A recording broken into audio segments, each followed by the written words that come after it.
அந்த முடிவுக்கு கவினும் ஈஸ்வரமூர்த்தியும் சித்ராதேவியும் தான் காரணம்.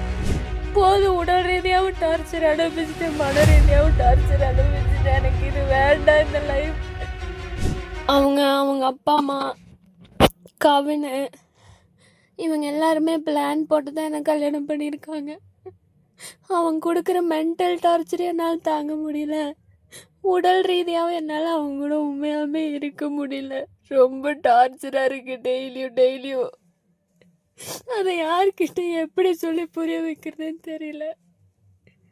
கேட்குற எல்லாருமே சகிச்சு போ, வாழ்க்கை இப்படி தான் இருக்கும், இன்னும் பார்க்க வேண்டியது நிறைய இருக்குன்னு தான் சொல்கிறாங்களே தவிர நான் எவ்வளோ பாதிக்கப்பட்டிருக்கேன்னு யாருமே புரிஞ்சுக்க மாட்டேங்கிறாங்க.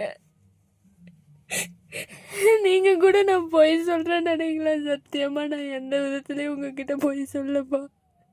நடந்தது மட்டும்தான் சொன்னேன்.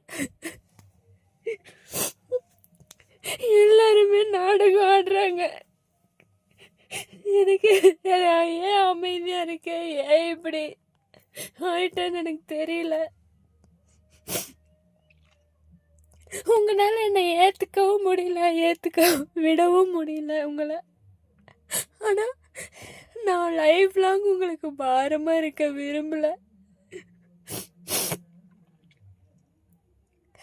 இந்த தடவை என் மேலே எந்த தப்பும் இல்லைப்போ.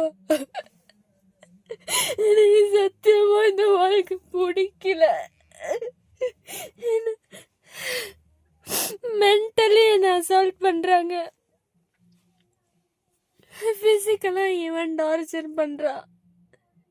என்னால் இதுக்கு மேலே இந்த வாழ்க்கையை கண்டினியூ பண்ண முடியும்னு தோணலை.